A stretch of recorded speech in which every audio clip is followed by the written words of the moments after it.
इस बार मेरी अपील है कि वोट बहुजन समाज पार्टी को दें। जिस तरीके से यूपी में 4-4 बार शासन किया है, लॉ एंड ऑर्डर आप देखिए, कानून व्यवस्था देखिए, और जिस तरीके से लोग हिंदू मुस्लिम भाईचारे से रहते थे, और रोजगार जो था यूपी में बम्पर था, योजनाएं बम्पर है, सारे रोड बनाए उन्होंने, ताज एक्सप्रेस वे बनाया, और इतने सारे यूनिवर्सिटी कॉलेज बनाए, मेडिकल कॉलेज बनाए। तो जितना काम उन्होंने किया बगैर वादे के, मैन्युफेस्टो कभी नहीं, बीएसपी कभी भी मैन्युफेस्टो नहीं लाती है, बीएसपी केवल काम करती है। तो जब दिल्ली में आपने सारी पार्टी देख ली, एक आम आदमी पार्टी भी देख ली जो बगैर किसी उसके संघर्ष से आई थी, और एक कांग्रेस आपने बहुत बार देख ली, बीजेपी आपने बहुत बार देख ली। तो आप सीधी सीधी बात है, एक बार एक ऐसी पार्टी को मौका दीजिए जो एक संविधान को लेके चलती है, जो महापुरुषों की विचारधारा को लेके चलती है, और जो देश के भाईचारे में विश्वास कर रखती है। विचारधारा तो केजरीवाल भी लेके चल रहे हैं आपके, देखिए केजरीवाल महापुरुषों के साथ कभी नहीं थे। केजरीवाल भगत सिंह का फोटो लगाते हैं, और भगत सिंह कहते हैं कि मैं सबसे बड़ा नास्तिक हूँ। जेल डायरी में उन्होंने लिखा है कि मैं नास्तिक क्यों हूँ, और यही है, ये कहता मैं हनुमान का चेला हूँ, मैं हनुमान का भक्त हूँ, और जेल से छूटने के बाद मैं वहाँ नहीं जाता, जेल से छूटने के बाद मैं हनुमान के मंदिर जाता है, और लोगों को धार्मिक यात्रा कराते हैं। अरे वो तो सबसे बड़े नास्तिक थे, वो तो नास्तिक थे। और जिस तरीके से बाबा साहब को अपमान इसने किया, रात को 11 बजे राज्यपाल गौतम का रिजाइन लिया, केवल किस बात पे? राज्यपाल गौतम जी का बातें याद रखेगा दिल्ली का दलित, बिल्कुल रखेगा, क्यों नहीं रखेगा। परसों जो इन्होंने कांड किया है, परसों हमारे जो बहुत बिक्कू जो समाज को इन्होंने जेल में ठूसा है, उनकी बेइज्जती की है बहुत बिक्कियों की, हमारे धर्म गुरुओं की, तो ये समाज याद रखेगा, भूलेगा नहीं, जब वोट डालेगा। और ये भी याद रखेगा कि राज्यपाल गौतम जैसों का मंत्री होगा, रात को 11 बजे रिजाइन ले लेना, केवल 22 प्रतिज्ञाओं के लिए। बाबा साहब की 22 प्रतिज्ञाएं पूरे देश में दोहराई जाती हैं, हर साल दोहराई जाती हैं, हर घर में दोहराई जाती हैं, और आपने केवल बाबा साहब का फोटो लगाते हो और विचारों को आप बिल्कुल लात मार देते हो। तो मेरी अपील है कि ये दोगला आदमी है, और दोगला नहीं, बहुत गंदा आदमी है। इसकी बात का तो कोई विश्वास ही नहीं है, कोई वैल्यू नहीं है इसकी बात की। कभी कहता मैं वीआईपी कल्चर ख़त्म कर दूंगा, सबसे बड़ा वीआईपी बन गया, कोठी नहीं लूँगा, सबसे बड़ी कोठी ले ली, गाड़ी में नहीं चलूँगा, सबसे बड़ी गाड़ी में चलूँगा।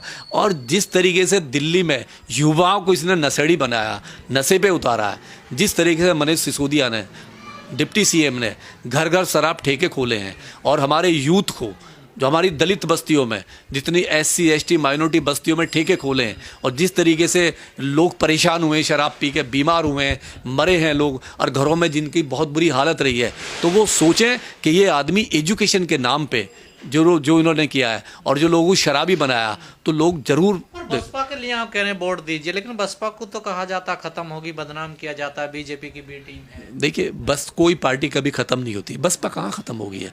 बसपा एक विचारधारा से निकली हुई पार्टी है, आदर्शों पर चलने वाली पार्टी है। कमज़ोर हो सकती है, ख़त्म नहीं हो सकती, ख़त्म नहीं हो सकती। जब बीजेपी 2 सीटों से आके आज कब्जा कर सकती है, तो बसपा ने तो 4 बार शासन किया है, 4 बार शासन किया यूपी के अंदर में, अच्छी खासी, और उनके शासन को लोग याद करते हैं। प्रचार में बड़ा पैसा खर्च कर रहे हैं केजरीवाल, लूट मचाई है ना, करप्शन किया, घोटाला किया है, 420 की है। ये जो सांसद जो राज्यसभा में जो भेजे गए हैं, जितने भी भेजे हैं राज्यसभा में, ज़्यादातर से पैसा लिया गया है। बिजनेसमैन है, टॉप क्लास के बिजनेसमैन है, उनसे पैसा लिया है। आम आदमी इतना बड़ा प्रचार करता है, देखिए हर जगह होर्डिंग है। अगर तुमने काम किया है, 10 साल में तुम्हारे काम किया है, और तुम ईमानदार हो, सबसे बड़े ईमानदार हो, अपने कट्टर ईमानदार, कट्टर देशभक्त, कट्टर ईमानदार कहते हो, तुम्हें प्रचार की जरूरत ही नहीं है। तुम्हें तो ऐसी वोट मिल जाएगी, उसके बाद भी तुम इतना पैसा लगाते हो, इतना टीवी पे खर्च कर रहे हो, प्रचार में, मतलब जो प्रिंट मीडिया है, इलेक्ट्रॉनिक मीडिया में इतना पैसा लगा दिया आपने। कहाँ से पैसा आया है आपका? कहाँ से जरूर आपने घोटाले किए, 420 की है ना, आपने कहीं ना कहीं करप्शन किया, तभी तो पैसा आया। बसपा का ग्राफ बढ़ेगा, बसपा का जो वोट परसेंट है ऊपर जाएगा, इस बार जाएगा, और कहीं ना हो सकता है कहीं ना कहीं सीट भी निकाले, कहीं ना कहीं सीट भी निकाले। कुछ सीटें ऐसी डेफिनेट, देखिए जो मेहनत करेगा। ये पहली बार मैं देख रहा हूँ कि बीएसपी रोड पर है, पहली बार देख रहा हूँ कि आकाश आनंद के साथ में लोग काम करना चाह रहे हैं, लोग रोड पर आ रहे हैं। तो उससे क्या होगा कि लोगों में एक विश्वास पैदा होगा, एक विश्वास पैदा हो रहा है, लोग जाएंगे। जब आदमी मेहनत करता है, तो उसका रिजल्ट उद्धार सिर्फ बीएसपी करेगी, आम आदमी पार्टी नहीं करेगी। आम आदमी को तो जो करना था कर लिया, लोगों को नशेड़ी बना दिया, स्कॉलरशिप खत्म कर दी, पूरी तरह से शिक्षा को इतना महंगा कर दिया, प्राइवेट और सरकारी के बराबर ला दिया है। जो सरकारी शिक्षा थी, हायर एजुकेशन थी, और जो प्राइवेट की फीस थी, दोनों को बराबर ला के रख दिया इन्होंने। शराब की राजधानी बना दी है इन्होंने, कैपिटल बना दिया, वाइन कैपिटल बना दिया दिल्ली को इन लोगों ने। तो हम अपील करते हैं कि जब वोट डालने जाएं तो ज़रूर देखें कि शराब अपने बच्चों को परोसनी है, एजुकेशन देनी है, नहीं देनी है। देखिए जो दिल्ली में दलित वर्ग है, SC ST वर्ग है, जो बहुजन वर्ग है, इस बार बिल्कुल भी वोट नहीं देना चाहिए केजरीवाल जी को, क्योंकि केजरीवाल जी पूरे एक्सपोज हो गए हैं।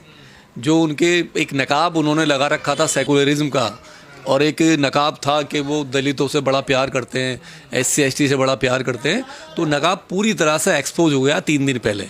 20 तारीख को जिस तरीके से उन्होंने दिल्ली में बहुत बिक्कू और बहुत महासभा के लोग उनसे मिलने के लिए गए, केवल मिलने के लिए, और एक सवाल था उनका, एक सवाल पूछना चाह रहे थे कि जब आप दिल्ली में ग्रंथियों को, जो ग्रंथी हैं उनको 18,000 दे रहे हो, जब आप मौलवियों को 18,000 दे रहे हो, और जब जो मंदिर में पुजारी हैं उनको 18,000 दे रहे हो, तो जो दिल्ली में इतने सारे बौद्ध भिक्खू रहते हैं, दिल्ली में कम से कम 300 से ऊपर 314-15 के आसपास में बौद्ध विहार हैं, और बौद्ध विहार भी ऐसी स्थिति में नहीं है जो बहुत अच्छी स्थिति हो, उनकी स्थिति अच्छी नहीं होती है, और वो डोनेशन के नाम पे चलते हैं। और आपको बौद्ध विहार नहीं दिखाई दिया, और जो रविदासी मंदिर हैं, बहुत सारे रविदासी मंदिर हैं, वो आपको नहीं दिखाई दिए, और वो जो वाल्मीकि मंदिर है वो नहीं दिखाई दिए, और सबसे बड़े जो क्रिश्चियन है, दिल्ली में इतने सारे क्रिश्चियन हैं, बड़े चर्च हैं, और वो अपने ही पैसों पे वो पलते हैं, उनकी अपनी मतलब सोसाइटी है।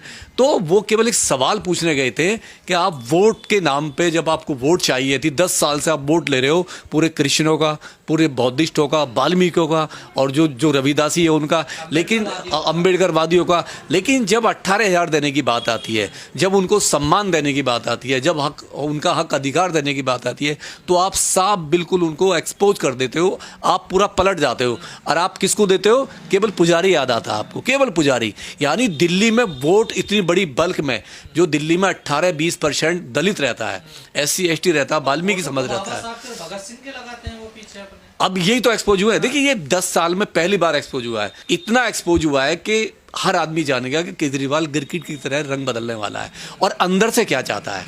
देखिए एक होता चेहरा, एक होता अंदर से जो इनकी भावना है ना, दलितों के प्रति, SC ST के प्रति, वाल्मीकियों के प्रति, वो बड़ी नफरत वाली है। जिस तरीके से इन्होंने पहले ये बोल चुके हैं, इनके वीडियो वायरल हैं कि मेरा पूरा परिवार RSS के लिए काम करता था, हम तो संघी लोग हैं, हम तो संघ की विचारधारा को मानने वाले हैं, पूरा। और यही एक केजरीवाल है जिन्होंने JNU में बाकायदे एक संगठन खड़ा किया, एक संस्था बनाई, और केवल इसलिए बनाई कि रिजर्वेशन के खिलाफ इन्होंने आंदोलन स्टार्ट किया JNU में इन्होंने। तो जिस तरीके से इन्होंने बाबा साहब का फोटो लगाया और बाबा साहब के विचारों को ख़त्म किया, और बाबा साहब के जो मानने वाले लोग हैं, अम्बेडकरवादी लोग हैं, और जो भर के वोट दिया 10 साल से इनको, जो वो लोग BSP को वोट देते थे, जो 18% वोट था उनका BSP का, वो सारा घट के 0 पे आ गया, और वो सारा वोट इन्होंने इसको केजरीवाल को दे दिया, केवल इसलिए कि ये हमारे बच्चों के लिए कुछ करेगा, हमारे फ्यूचर में कुछ करेगा। और जिस तरीके से इसने उनके बच्चों की नस्लें बर्बाद की हैं, फ्री कर दी मैंने, शिक्षा पानी सब, शिक्षा पूरे भारत में इंटर तक की जो शिक्षा है, 12वीं तक की जो शिक्षा है, पूरे भारत में फ्री है। कहीं भी 1,000 रुपये फीस नहीं है, 10,000 फीस नहीं है, 200, 400, 500 फीस है पूरे भारत की। इंटर तक अंदर हर कोई पढ़ा लेता है, क्योंकि फीस होती ही नहीं है पूरे भारत के अंदर, कहीं फीस नहीं होती। फीस होती है हायर एजुकेशन में, जब बच्चा इंटर के बाद जाता है। आप देखिए जब सरकार कांग्रेस की थी दिल्ली में, तो इंट्रेंस की जो फीस थी, जो फार्म भरने की फीस थी, BA की, MA LLB की, BCom की, जितने भी थे, BTech की, वो मात्र 100 रुपये थी। 200 रुपये में आप फार्म भर सकते थे। लेकिन जैसे ही इनके पास में एजुकेशन जाती है, इन्होंने 2,000 रुपये कर दिए। आज अगर DU का कोई फार्म भरता है बच्चा, इंट्रेंस देता है DU में, जो इन्होंने अभी CUT किया है, CUT में क्या किया, यही तो है, CUT की फीस 1,800 रुपये है। दिल्ली यूनिवर्सिटी की, IP के 1,800 रुपये, जामे के 18, मतलब दिल्ली यूनिवर्सिटी में जितने भी कॉलेज आते हैं सबके 1,800, यानी 10,000 रुपये जब तक आपके पास नहीं होगा आप एग्ज़ाम में बैठ नहीं पाओगे। और फीस कितना कर दिया? BTech की फीस 4 लाख रुपये है, DU की फीस 2.5 लाख रुपये है। कोई भी ऐसा कोर्स, LLB ले लीजिए, BCA ले लीजिए, ये तो देखिए एजुकेशन फ्री कहाँ की, एजुकेशन को तो 3 गुना महंगा कर दिया। जो कांग्रेस के टाइम पे 40,000 फीस थी BTech की, इन्होंने सीधा 2.5 लाख कर दिया, 3 लाख कर दिया, 3 लाख कर दिया। साल में 4 लाख कौन देगा? एक BCA की फीस जो 30,000 थी, 20,000 थी, आज आपने 1.5 लाख कर दिया। घर घर जाके कह रहे हैं महिलाओं को 2100 रुपए दिए जाएंगे। महिलाओं को 2100 क्यों दोगे? आप महिलाओं के बच्चों की एजुकेशन फ्री करो, हायर वाली। आप एजुकेशन क्यों नहीं दे रहे? आपने स्कॉलरशिप बंद कर दिया। जो स्कॉलरशिप DU में मिलती थी बच्चों को, SC ST के बच्चों को, माइनॉरिटी के बच्चों को, OBC के बच्चों को, वो आपने खत्म कर दी और वो सारा पैसा आपने एक फ्री की एजुकेशन में लगा दिया। फ्री क्यों चाहिए? आप फ्री केवल उसको भिखारी बनाना चाहते हो। फ्री का मतलब है कि वो काम ना करे, भिखारी बन जाए और उसका बच्चा ना डॉक्टर बने, ना कोई इंजीनियर बने, ना वकील बने। तो जनता का टैक्स का पैसा ही होता है ना। देखिए फ्री कहाँ से दे रहा है? कहाँ से फ्री दे रहा है? वो जो दिल्ली में एक आदमी जो डेली सामान खरीदता है 18%, 24%, 28% GST दे रहा है, जो इनकम टैक्स दे रहा है, ये वो पैसा है। और उसी पैसों को जो स्वास्थ्य में लगना चाहिए, एजुकेशन पर लगना चाहिए, रोजगार में लगना चाहिए, रोजगार का इन्होंने इतना बुरा हाल कर दिया है कि अभी आप देखो कि 12,000 बच्चे इन्होंने सिविल डिफेंस के निकाले, अभी DTC के निकाले हुए हैं, और जो गेस्ट टीचर है उन पे तलवार लटका दी है, उनको नौकरी नहीं मिल पा रही है, उनकी सैलरी नहीं मिल पा रही है। ठेका पिरता खत्म करने आए थे दिल्ली में। इन्होंने तो ठेका पिरता बढ़ा दिया है। जब से ये सरकार आई है सारा कुछ ठेके पे दे दिया है। कोई गवर्नमेंट वैकेंसी नहीं है, सारा कुछ ठेके पे। एक गार्ड भी ठेकेदार के बगैर नहीं लग सकता है। तो इन्होंने जिस तरीके से पूरी दिल्ली को बर्बाद किया है, पूरी दिल्ली को बर्बाद किया है। और दिल्ली में 9th में बच्चे फेल हो गए हैं कई। 9th में लाखों बच्चे फेल हुए। ये पहली बार है 9th में लाखों बच्चे फेल हुए।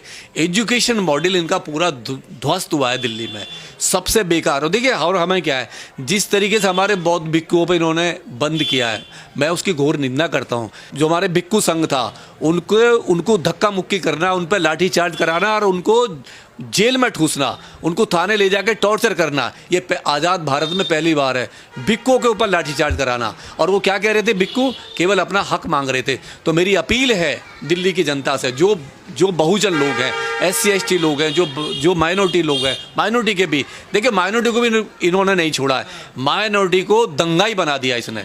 माइनॉरिटी की 17 महीने से मौलवियों की तनख्वाह नहीं दी है, 17 महीने से मौलवी को, तो इनको कहाँ से दोगे? तो जितना ये झूठा आदमी है, तो मैं अपील करता हूँ जो माइनॉरिटी है, तो NRC CA में जितना पिटवाया है, जितने तुम्हारे घरों में आग लगवाई है, और इतने इनका एक MLA, एक MP रोड पे नहीं आया और ये लोग देखते रहे। और जितना तबलीगी जमात जो था, कोविड-19 में जिस तरीके से पूरा इल्ज़ाम उसमें डाल दिया गया मुस्लिमों पे, तो यही केजरीवाल है कि ना तो मुस्लिमों का है, ना दलितों का है, ना OBC को है। ये संघी है, ये RSS के लिए काम करता है। और बोर्ड जो है